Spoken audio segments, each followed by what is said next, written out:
A continuación, Noticiero Telesucesos. Clasificación A. Apto para todo público. Un noticiero pensado para usted porque se lo merece. Nos acercamos a la realidad desde diferentes perspectivas. Noticiero Telesucesos. Primera parte del Noticiero Telesucesos con las noticias más importantes del día.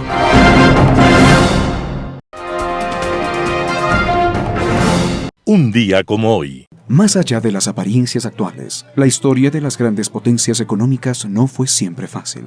Las grandes crisis y las implacables hambrunas en Europa originaron un movimiento migratorio hacia el continente americano. A finales del siglo XIX y principios del XX, millones de migrantes europeos llegaron a Norteamérica. Entre esas multitudes de desamparados, llegaron dos italianos que en su patria no se conocían. Uno se llamaba Nicola Sacco, el otro Bartolomé Vanzetti. Sacco y Vanzetti pronto habrían de pasar a la historia. Cada uno por su lado, ambos terminaron convirtiéndose en defensores de los derechos de los obreros en una época de feroz crecimiento de la economía capitalista. Y en un momento, hubo dos asaltos armados que terminaron en la muerte de guardias. La sociedad se conmovió y buscó chivos expiatorios. La policía pensó que lo mejor era golpear con fuerza, sin misericordia ni protocolos, y la policía capturó a estos dos italianos, trabajadores pobres y honestos. Y en un juicio que todavía eriza la piel, por lo irregular e injusto, los testigos fueron presionados, se retractaron y contradijeron. Nunca hubo una evidencia seria contra Sacco y Vanzetti. Al final fueron declarados culpables, en medio de los gritos de horror de los presentes, que entendieron aquello como un crimen contra dos hombres inocentes.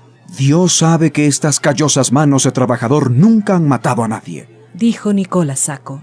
Y Vanzetti dijo: mi vida fue limpia, de sacrificio y entrega a los demás. Moriré sin ver crecer a mi hijo. Soy inocente. Y ambos enfrentaron la pena de muerte, en uno de los más oscuros procesos en la historia de los Estados Unidos. Aquello fue un día como hoy, 23 de agosto de 1927. Y la palabra y el ejemplo de Sacco y Vanzetti siguen resonando, más allá de las injusticias, a favor de la solidaridad humana. Las principales noticias del día. Titulares. El Ministerio de Salud Pública del Ecuador investiga 2 casos de la viruela del mono. Nueva polémica en el Consejo de Participación Ciudadana y Control Social en relación al borrador del reglamento para el nuevo concurso de méritos y oposición para el nuevo fiscal general. Contraloría General del Estado detectó anomalías en examen especial realizado a la Corporación Nacional de Electricidad, CENEL. En política internacional, otra vez los virus. Los editoriales serán de Miguel Rivadeneira, Tramposos y Corruptos, y Diego Delgado Jara, Mercado Electoral. Noticias del día. El Ministerio de Salud Pública del Ecuador investiga 2 casos de la viruela del mono. El Ministerio de Salud Pública del Ecuador informó que se están llevando a cabo investigaciones relacionadas con determinar 2 posibles casos de la viruela del mono. Además, señaló que en el 2024 se han atendido 6 casos relacionados a la variante Clado 2, que es la variante anterior de esta enfermedad.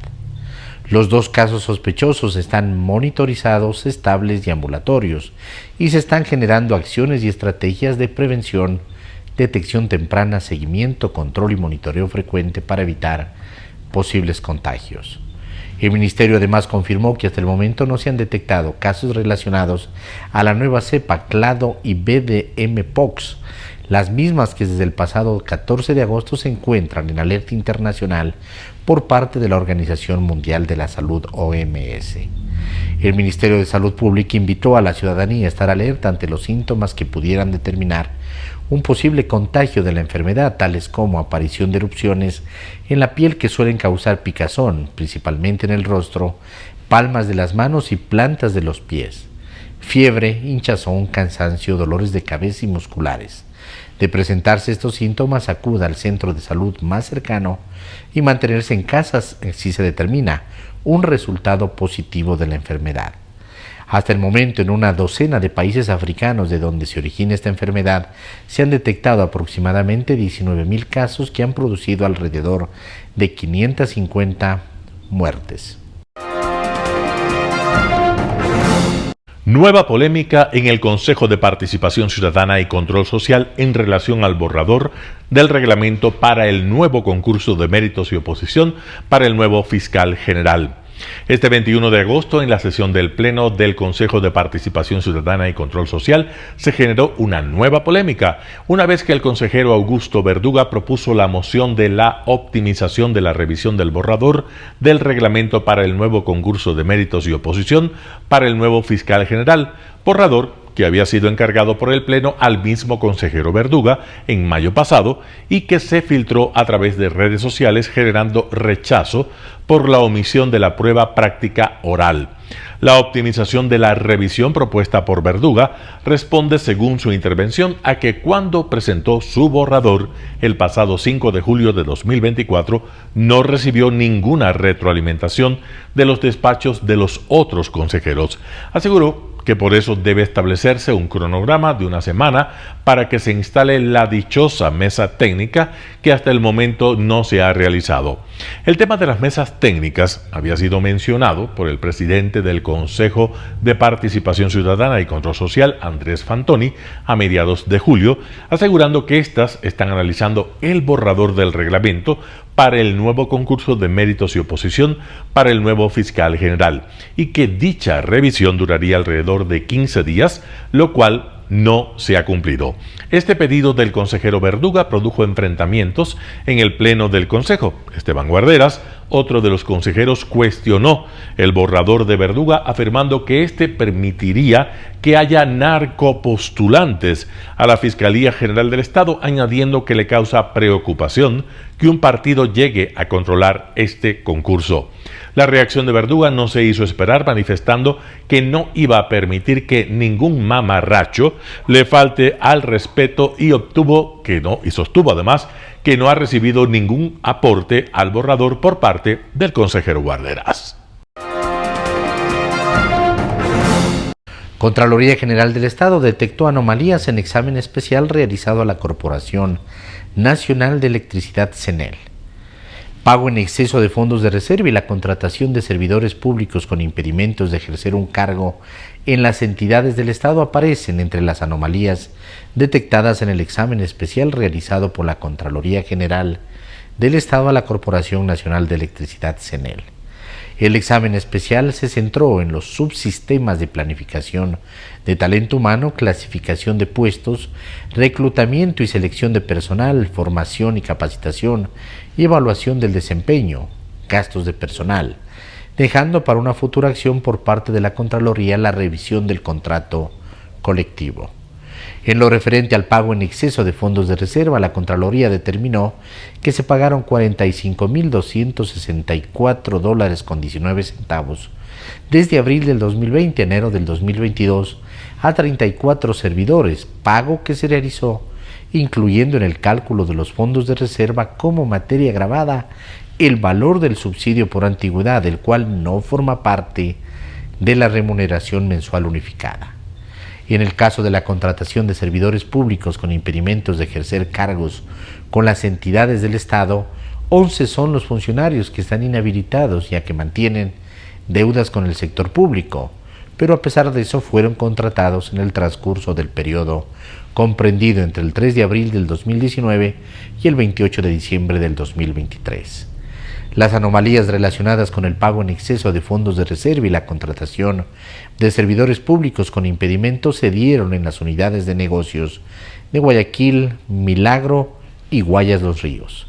Otras anomalías que se encontraron en el examen especial se refieren a expedientes de personal incompletos, no contar con tablas salariales aprobadas por el directorio de CENEL, el manual de funciones no se encuentra acorde a la estructura orgánica aprobada de la entidad por no estar incluidas las denominaciones de los cargos de los servidores que se encuentran en funciones.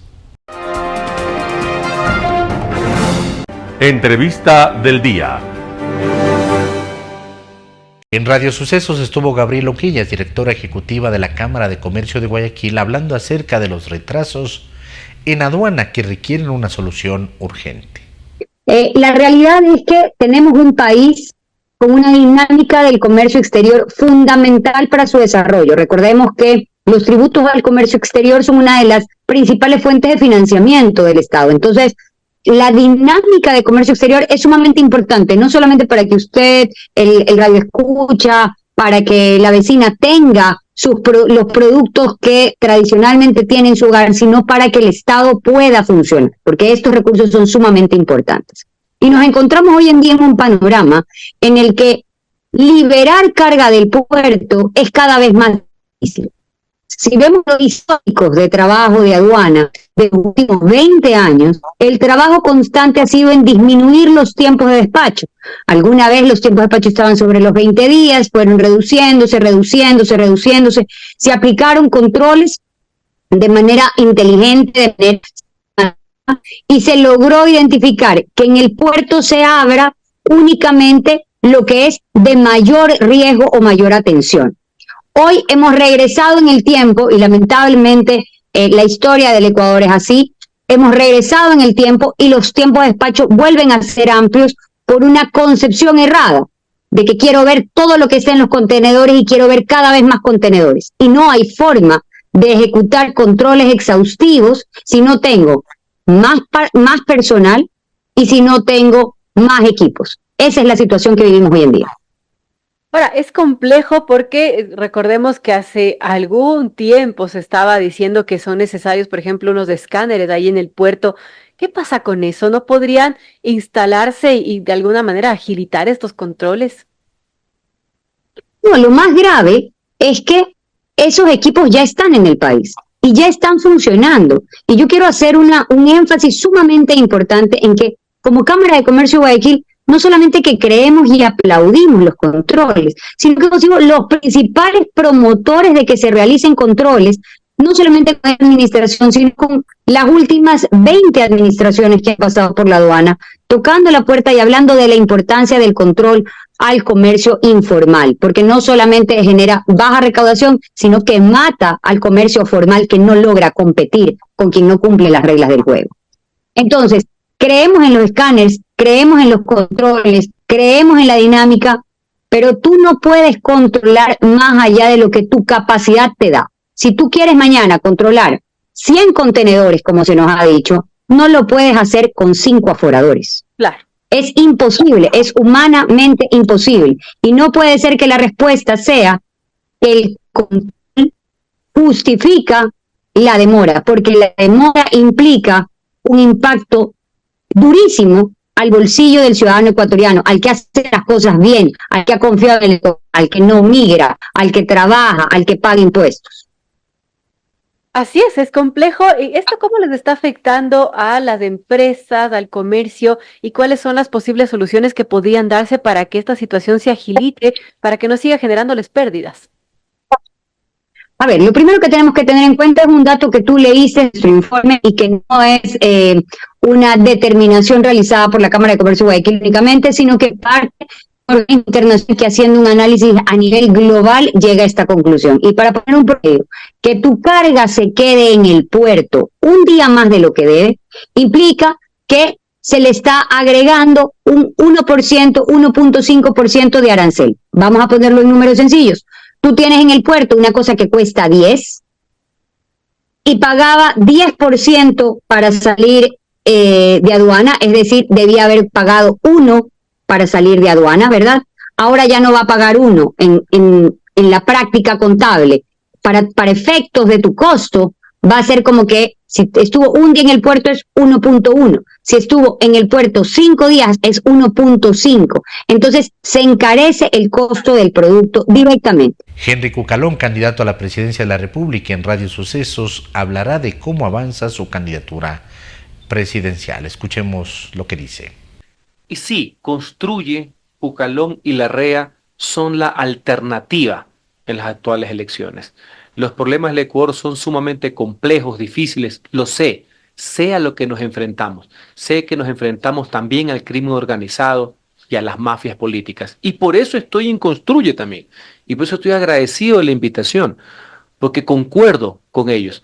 Ha sido el movimiento que se ha enfrentado a los autócratas, a las mafias políticas corruptas y también a todo tipo de alcahuetes políticos que han estado detrás de eso.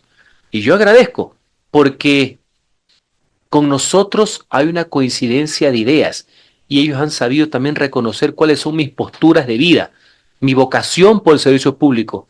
Aquí no hay billeteras, Construye no tiene dueños, Construye tiene líderes. Aquí no es un tema de apuestas. El país no está para ninguna jugarreta, el país no está para improvisaciones. Aquí se lo que necesita es gente con experiencia, gente valiente, que se enfrente, que dé la cara, que no deje a nadie atrás y sepa cómo solucionar los problemas del país en conjunto. Y nosotros somos la solución, nosotros somos una alternativa, somos el futuro de las actuales elecciones.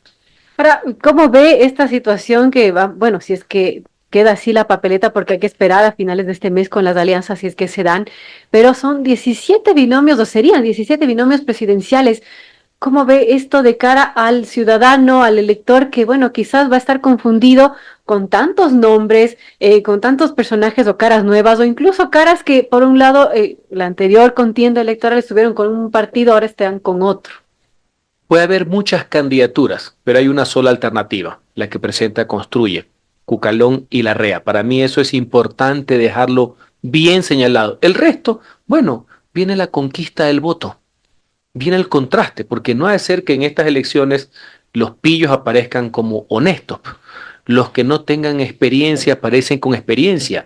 De los que creen que la política es un negocio y no es un negocio. De los que creen que los movimientos y partidos políticos son compañías familiares y no lo son.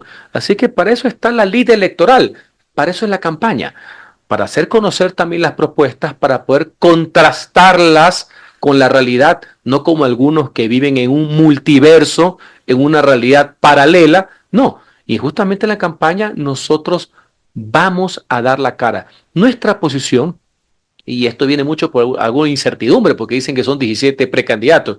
En el 2021 hubieron 16 calificados e inscritos. Nosotros no jugamos a las cortinas de humo, ni guárdame el puesto, ni entretengamos para ver qué es lo que hacemos en estos días del mangoneo.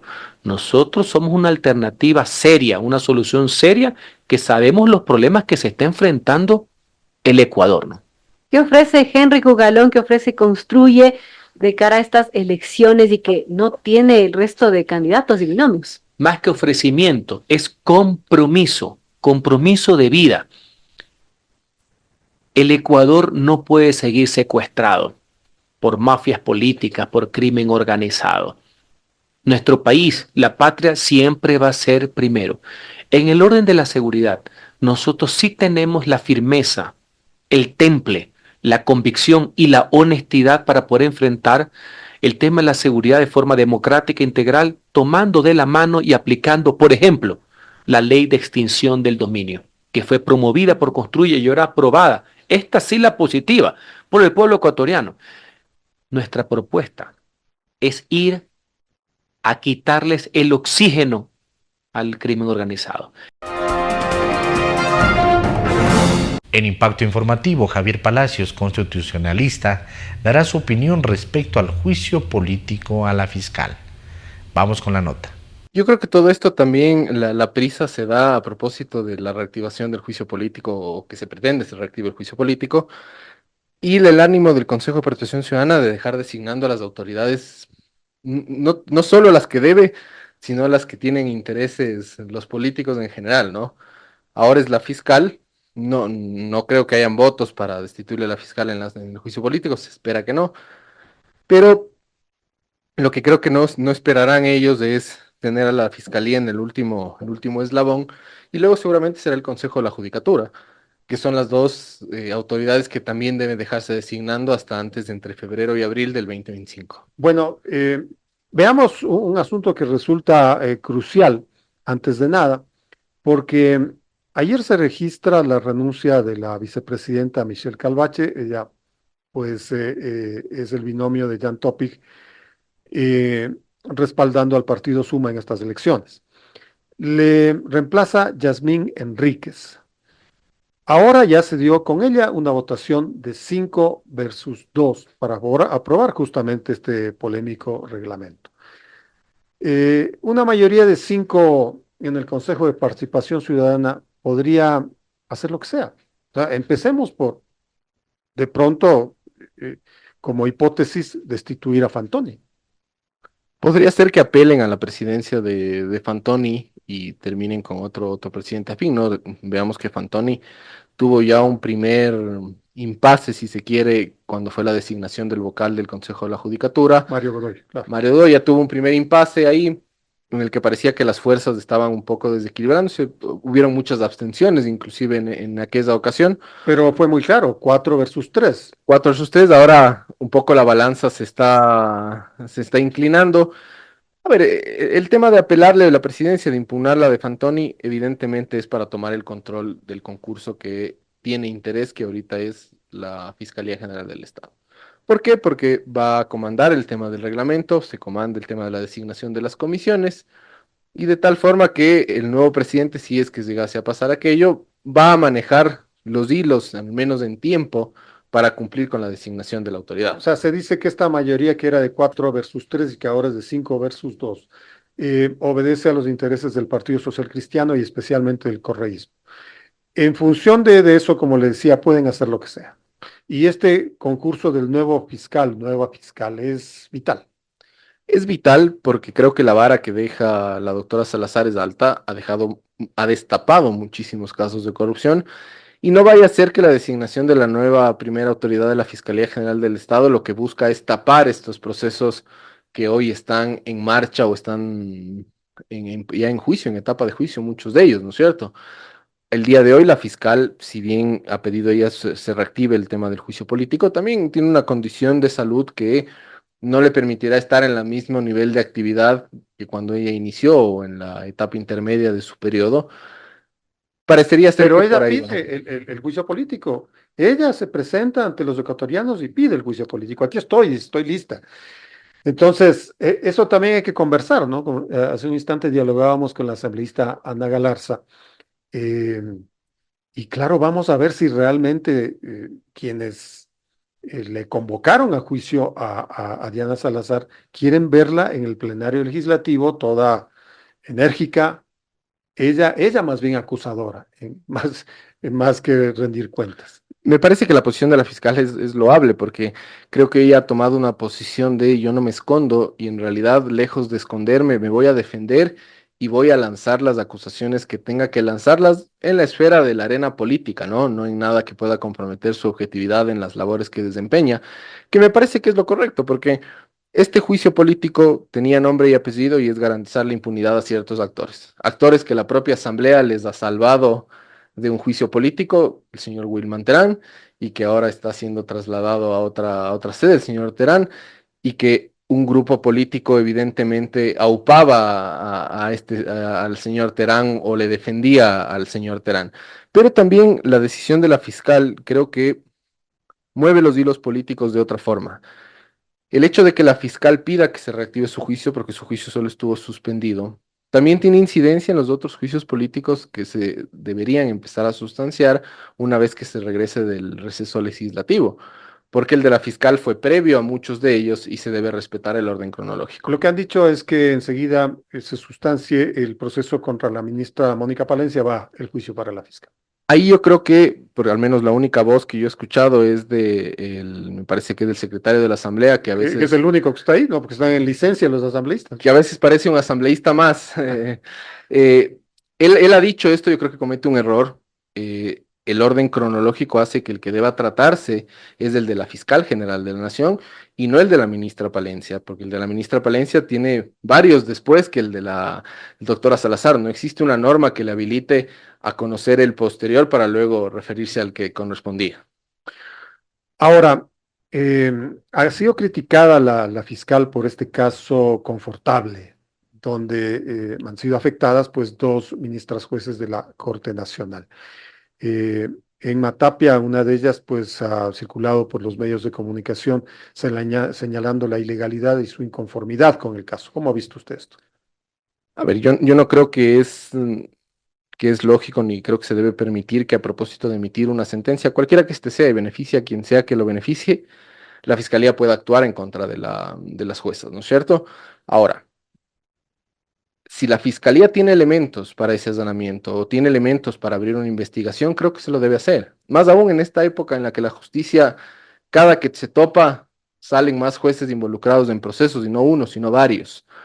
En cuanto a la decisión del habeas corpus del señor Terán, yo discrepo de la decisión de la sala. Yo no creo que el habeas corpus del señor Terán tenía mérito, porque si bien la Ley Orgánica de Garantía señala que cuando el Estado no aporte elementos que desvirtúen lo que dice el accionante, se presumen ciertos los hechos, esto no significa que es una presunción absoluta, sino que conforme ha dicho la Corte Constitucional, usted tiene que verificar del expediente si lo que le dice el accionante es verosímil. Pero aquí tenemos que el señor Terán toma pastillas psiquiátricas, no estaría bien mentalmente, y por ese motivo, entre otros, se lo saca de la cárcel de La Roca, pero resulta que él es su propio abogado. Entonces me parecería que hay una contradicción, porque esto es peligroso. Pero Luego para ser su propio defensor necesita estar cuerdo, en buen estado. por supuesto, y no vaya a ser que después el señor Terán pide que declaren la nulidad por haber estado en indefensión al haberse defendido él mismo y estaba en estado Pero de locura. Un panorama de noticias para su estatura intelectual.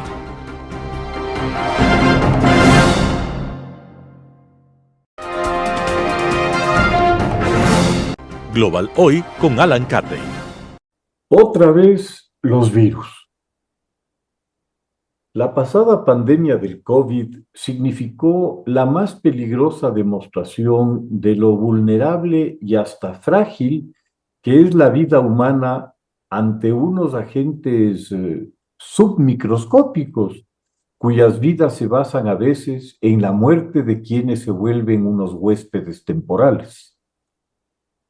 La historia humana registra algunos eventos devastadores acerca de brotes epidémicos, de enfermedades que produjeron impactos tan dramáticos como para dejar imborrables huellas sociales y psicológicas entre quienes la sobrevivieron.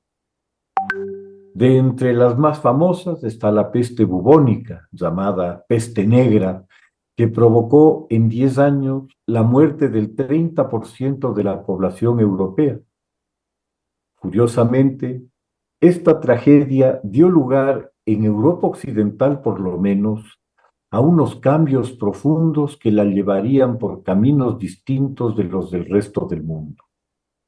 La tremenda despoblación urbana, al ensañarse la peste con las ciudades, por la condición de hacinamiento y falta de higiene que las caracterizaba, daría como resultado la presión irresistible para sacar trabajadores agrícolas de su condición de siervos feudales de la aristocracia rural, marcando la rápida declinación del sistema feudal. Recordemos que el período de la peste, de 1348 a 1358 más o menos, es el momento casi exacto del inicio del Renacimiento en Europa, con todo su significado de volver la vista al mundo clásico, con sus cánones de belleza y estética por una parte, pero sobre todo de su filosofía, su lógica y su ciencia, de las que el pensamiento religioso le había privado por un milenio. La primera expresión literaria del Renacimiento se le atribuye al escritor florentino Giovanni Boccaccio, y las narraciones del Decameron se ambientan en un castillo al que un grupo de jóvenes huyen para escapar de la peste en Florencia. Estas narraciones, muchas irreverentes y burlonas con la Iglesia y sus personeros, demuestran la duda y, quién sabe, hasta una frustración con una deidad que, según explicaban los clérigos, ha enviado la peste como un castigo por los pecados de su rey. El que la enfermedad se extienda democráticamente entre los judíos y los musulmanes nunca quedó muy explicada, pero el argumento no habla precisamente del Dios de misericordia y bondad que proclama y promociona la Iglesia. Estos dos eventos, el final del feudalismo como marco económico y social y el Renacimiento, definen el futuro de Europa, que a poco se lanzará a buscar el mundo, olvidándose de los monstruos con que la mitología medieval había poblado los mares, los krakens que arrastrarían a las naves al fondo del mar, o las sirenas que con sus cantos seducirían a los marineros para perderlos. Nunca encontraron esas cataratas del fin del mundo, ni se calcinaron en un sur imaginario. A poco más de 100 años del final de la peste, los marinos portugueses llegan a Sudáfrica y viran el Cabo y llegan a la India en 1499, 7 años después del descubrimiento de América por Colón, navegando en sentido opuesto, creyendo que había llegado a esas mismas misteriosas Indias de las especias.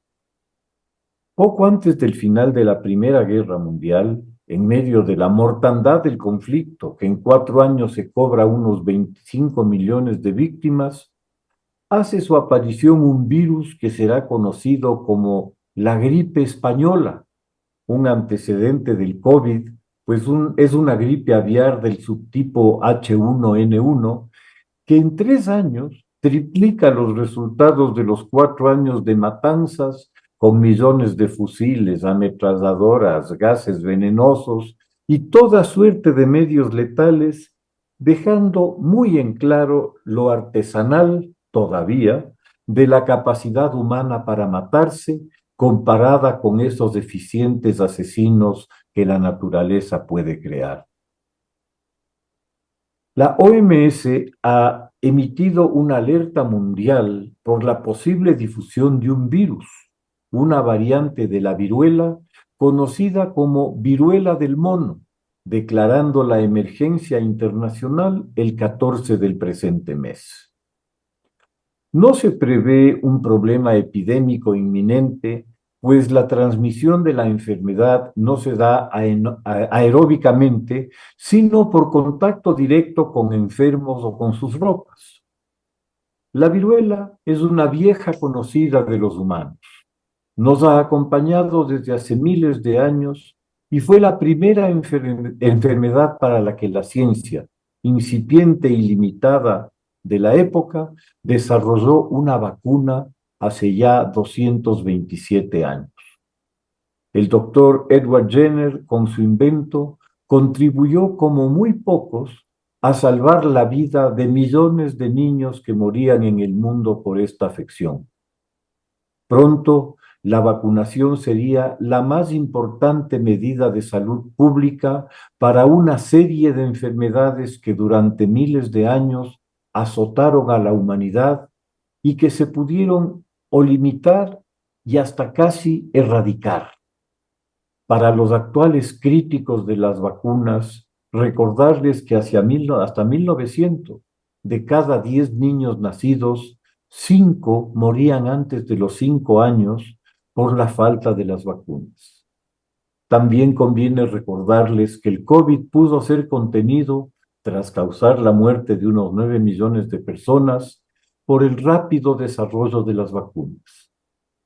Este número de muertos representa el 0.1% de la población mundial.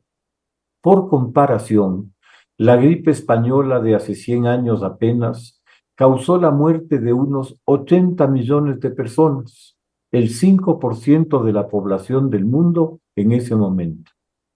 Traído a valores actuales, como dicen los economistas, sin el avance de la medicina y la biología, los muertos estarían en el orden de los 400 millones. Varios otros virus están circulando, siendo el del Oropuché uno de los más preocupantes para las zonas tropicales. La transmisión no es de persona a persona, sino por la picadura de insectos, mosquitos o jejenes. El virus, en su forma natural, se transmite desde mamíferos afectados que al ser picados por insectos hematófagos, que pican a su vez a otros animales, transmiten la enfermedad, que por lo general no es fatal, aun cuando se han dado casos de fallecimientos asociados. Es una afección similar al dengue. Al parecer se ha difundido mucho en Cuba, según reportes de la periodista Joanny Sánchez, ante malas condiciones de higiene por la falta de recolección de la basura y una degradación del servicio de provisión de agua potable por el deterioro de las tuberías y el colapso de los sistemas de bombeos. A la vez que trágico, Es ilustrativo comprobar cómo los fracasos de los experimentos políticos pueden regresar a un pasado oscuro y superado a quienes no logran despojarse de las vendas ideológicas. Las ratas de las cuales las pulgas durante la peste negra transmitían la peste bubónica, en las espantosas condiciones de higiene del siglo XII, reemplazadas hoy por mosquitos por las mismas razones.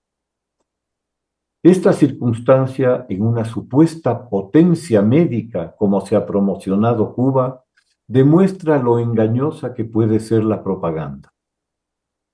Lo que no se puede dejar de observar con el aumento global de las temperaturas es cómo el hábitat de virus y bacterias crece cada año, llegando a zonas nunca afectadas en latitud y altitud por virus adaptados al trópico.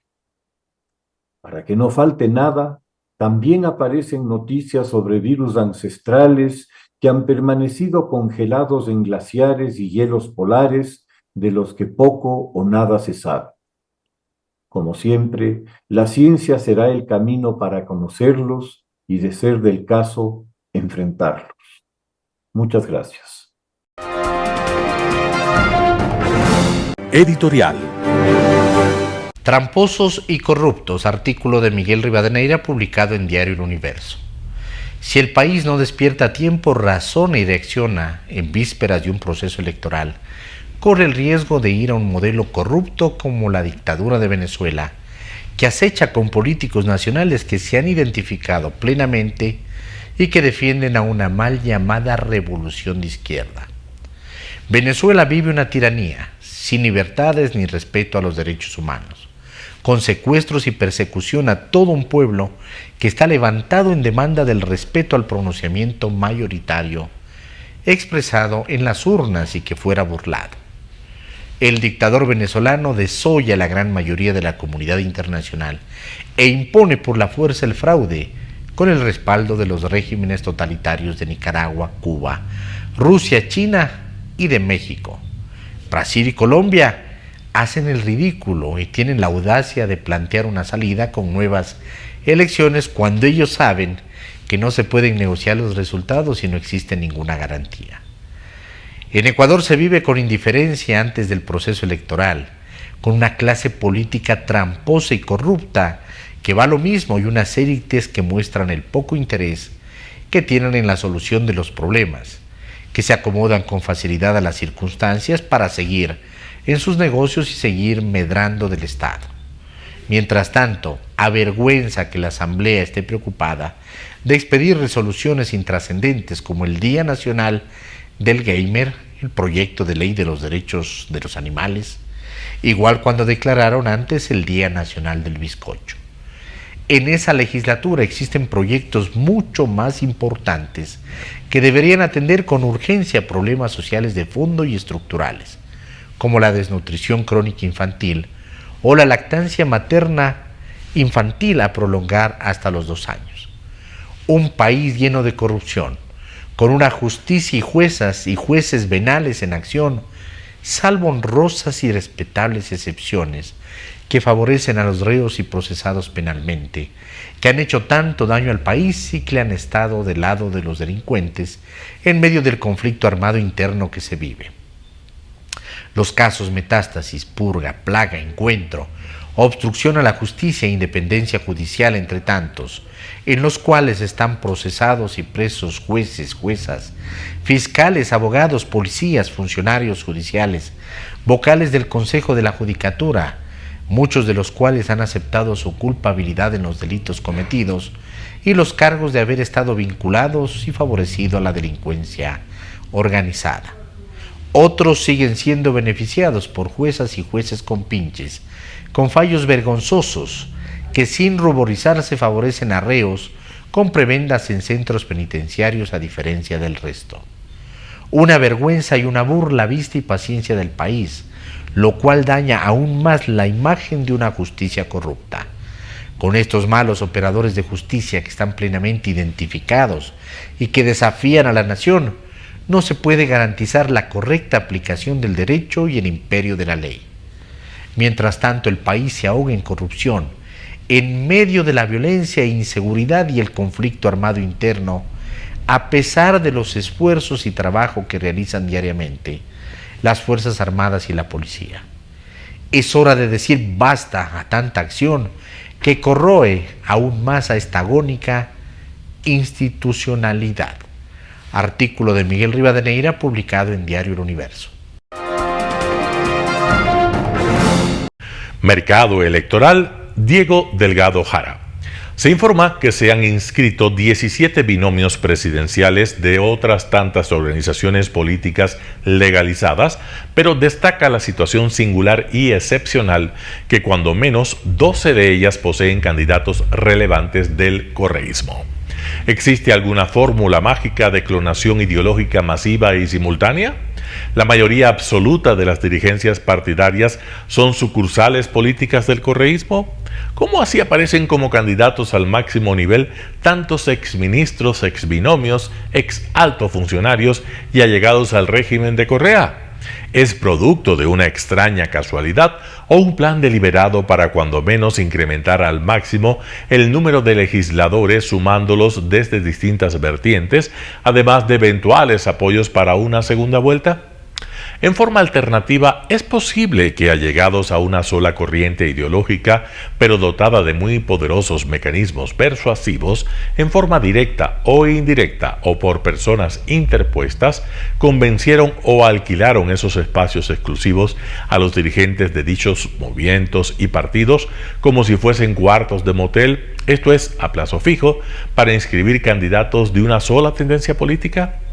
Resulta sorprendente esta situación nada casual e increíble que contradice la lógica más elemental y concepciones ideológicas y éticas. Resulta muy apetitosa la presidencia de la República, al precio que sea, para varios objetivos. Un presidente puede reforzar impunidades y otorgar indulto, así como rebajar o conmutar penas a cuantos condenados existan o deseen conforme lo determina el artículo 147, numeral 18 de la Constitución de la República. Es la autoridad que puede privatizar, concesionar o entregar los bienes nacionales a compañías multinacionales o de donde sean, aplicando la Ley Orgánica de Empresas Públicas y otras. Es evidente que en Ecuador estamos peor que en la Sudáfrica del apartheid. Allá el 84% de la población descendiente de los grupos ancestrales carecían de derechos políticos. En Ecuador el 99% de los ciudadanos nunca podrán participar en plenitud de derechos políticos, aunque la Constitución y la Declaración Universal de los Derechos Humanos lo proclamen. Denuncia a un ciudadano que le pidieron $3 millones para aceptar su candidatura.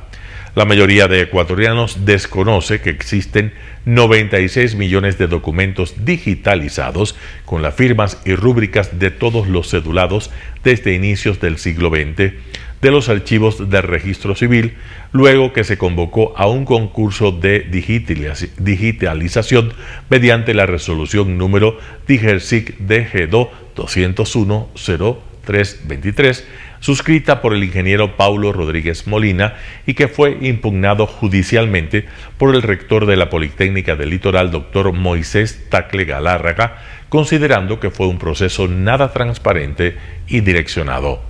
Se supone que estas firmas y sus rúbricas dispondrían el registro civil, el Consejo Nacional Electoral, así como el partido político en el poder entonces. Se utilizaron estas firmas digitalizadas para legalizar con las firmas incluidas a los 283 partidos y movimientos que se informó existían en el país.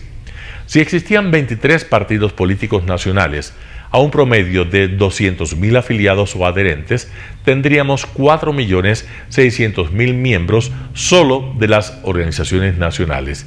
Pero además existen de manera adicional 260 partidos y movimientos provinciales y cantonales, con los que podríamos sumar en total unos 13 o 14 millones de afiliados o adherentes. Esto es mucho más que el total de ciudadanos mayores de 16 años, según los datos del INEC. Resulta indispensable que se publiquen los nombres de todos los afiliados para conocer en qué partido o movimiento aparecemos afiliados. Diego Delgado Jara.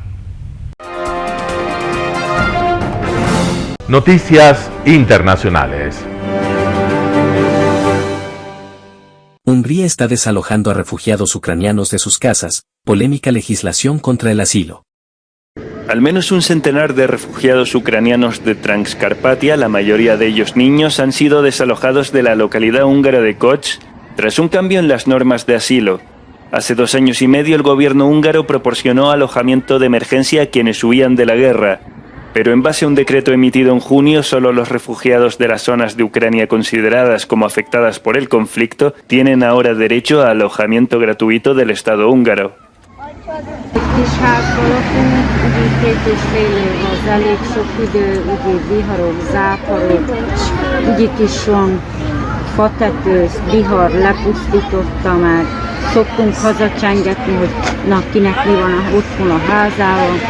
És sajnos, akik így nem tudtak kijönni Magyarországra, sajnos minden, amit csak meg lehet fanya, vagy a tüzelhető, behasználik télen. Algunas ONG como el Comité Húngaro de Helsinki y Migration Aid sostienen que el decreto que niega el alojamiento viola los tratados internacionales sobre asilo. La Agencia de la ONU para los Refugiados, ACNUR, declaró por su parte que el gobierno húngaro debería revisar el decreto y proporcionar el alojamiento necesario a los refugiados. Hát nyilván aki tudott, az megoldotta magának bármilyen módon.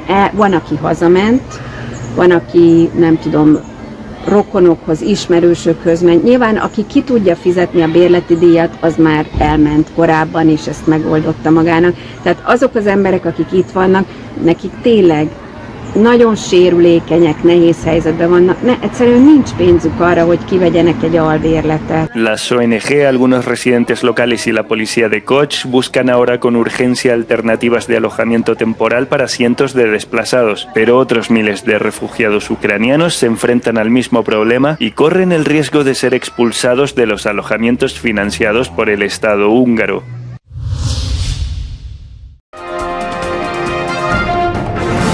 Ucrania estrena cohetes estadounidenses HIMARS en gran ofensiva contra Rusia. Las fuerzas ucranianas siguen adentrándose un día más en terreno ruso. Según fuentes del comando militar, Ucrania está utilizando sistemas de cohetes HIMARS fabricados en Estados Unidos en la región rusa de Kursk. Se trata del primer comunicado oficial de Kiev de que armas occidentales son parte de una ofensiva sin precedentes. El comandante en jefe también informó sobre los avances en la dirección de Kursk. Estamos logrando los objetivos fijados. Imágenes satelitales facilitadas por Kiev muestran el antes y el después del impacto de los cohetes HIMARS en puentes y equipos de ingeniería en la región de Kursk. Los funcionarios rusos han dicho que Ucrania ha dañado o destruido al menos 3 puentes sobre el río Seim desde que Kiev lanzó su ofensiva contra el oeste de Rusia el 6 de agosto, avanzando entre 28 y 35 kilómetros. Rusia ha calificado la incursión ucraniana en territorio ruso de atrocidad y asegura que imposibilita las negociaciones. Un intento de las Fuerzas Armadas de Ucrania de invadir nuestro territorio en principio, y una vez más subrayaré lo dicho por las autoridades rusas, imposibilita cualquier negociación con la Junta de Bandidos. Dice Ucrania que su objetivo en Kursk es paralizar las capacidades logísticas de Moscú e interrumpir la ruta de suministro. Mientras, este miércoles el alcalde de Moscú acusó a Kiev de lanzar uno de los mayores ataques con drones contra la capital rusa. Dijo el Kremlin que derribó 45 drones durante la pasada noche, incluidos 11 sobre la región de Moscú. Cifras que no han podido ser verificadas por fuentes independientes. Carolina Valladares, Voz de América, Washington.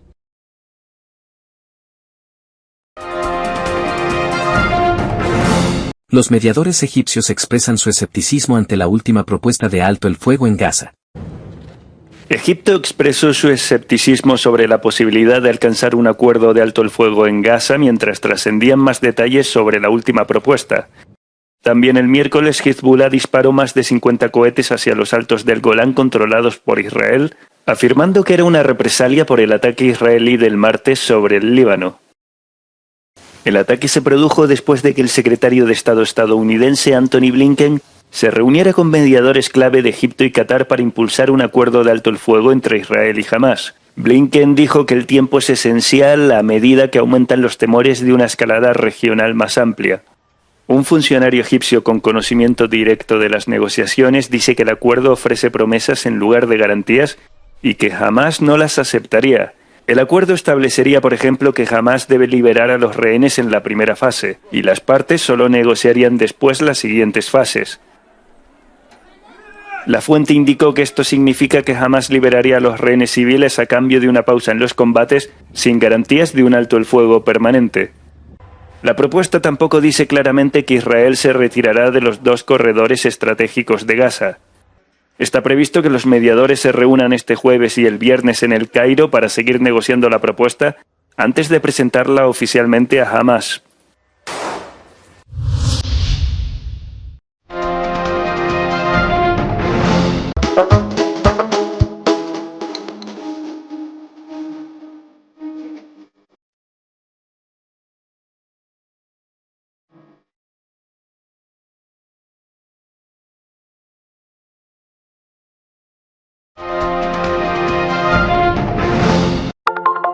Telesucesos, Canal 29 UHF de la ciudad de Quito.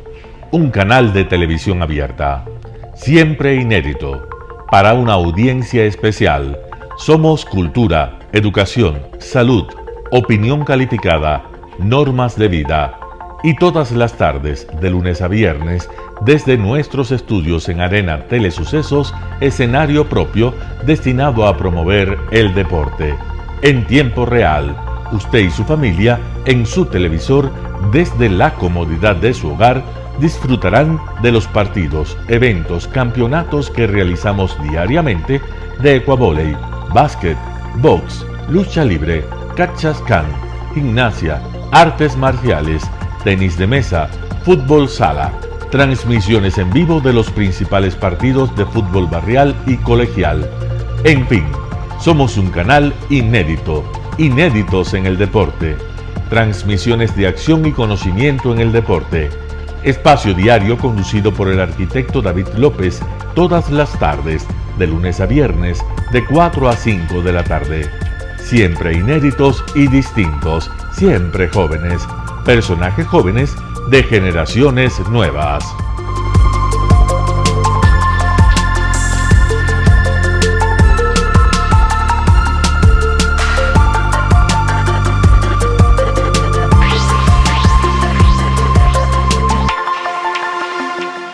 El término arena dejó tiempo atrás de ser sinónimo de muerte. Hoy es un espacio de vida, de desarrollo de una de las actividades básicas del comportamiento humano, el deporte, que quizá, como ninguna, moviliza sentimientos y emociones, elimina como principio la violencia, intereses personales, trampas, desunión e intrigas. El deporte, con sus valores, solo deberá entregar mensajes de bien para mejorar las actuales estructuras sociales y políticas en deterioro en las que vive nuestro país. Hoy entregamos a nuestra audiencia de la ciudad de Quito deportes y en especial a la parroquia de Calderón, uno de los sectores populares de mayor desarrollo de la ciudad, con una población estimada en 1 millón de habitantes que están en contacto diario con el canal 29 UHF, presente con sus instalaciones deportivas en Llano Grande, su centro de gravedad. Telesucesos, desde nuestro estudio principal y en el de Arena Telesucesos, es el único medio de televisión que transmite de lunes a viernes 4 horas diarias de diversos eventos y novedades deportivas: el ecuavóley, básquet, tenis de mesa, halterofilia, taekwondo, esgrima, box, cachascán, gimnasia olímpica. Pueden ser observados en Canal 29 UHF y en todas las redes sociales en su televisión, sin ningún costo, desde la comodidad de su hogar, en nuestro canal y en las redes sociales. Arena Telesucesos es el escenario en donde el deporte tiene vida. Nuestros invitados y jugadores están en la cancha junto a usted y como nunca antes en la pantalla de su televisor, acercándole a un espectáculo inolvidable de luz, color y fiesta.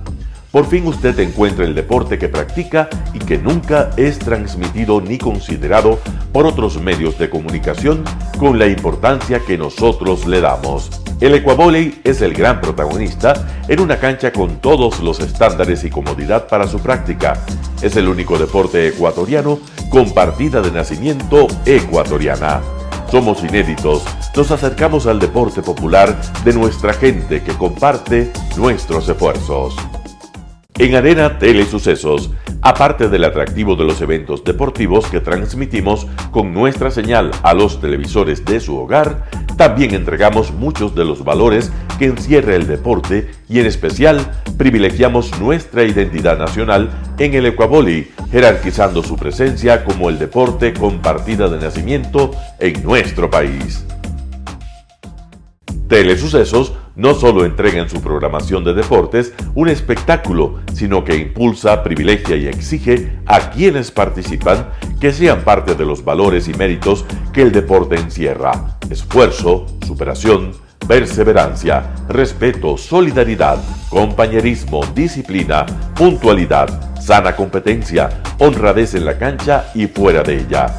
La práctica deportiva siempre generará beneficios positivos para su cuerpo y entregará salud estable, pero refuerza además la identidad personal y premia siempre el éxito conseguido.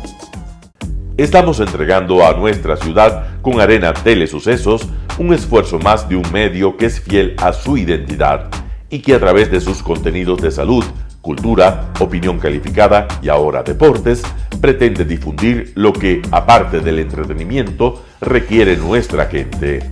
Lo hasta ahora realizado está hecho con mucho esfuerzo, pasión y el entusiasmo de nuestra parte, de nuestros empleados, trabajadores y pequeños empresarios que creen en nuestras motivaciones. Hemos dado los primeros pasos para este proyecto que seguiremos haciéndolo gracias a ustedes. ¿Cómo llegar? Nuestras instalaciones se encuentran en el norte de la ciudad, en un sector de gran crecimiento y desarrollo urbano al que se accede a través de la vía E35, más conocida como la Avenida Panamericana Norte. Desde el centro comercial El Portal, a 2 kilómetros a la derecha, se encuentra la calle García Moreno, antiguo camino a Llano Grande, una arteria en la que se desarrollan dinámicos comercios. Junto al centro comercial Ciudad Alegría, a 100 metros, hemos llegado a nuestras instalaciones, Arena Telesucesos, la cancha del ecuavóley.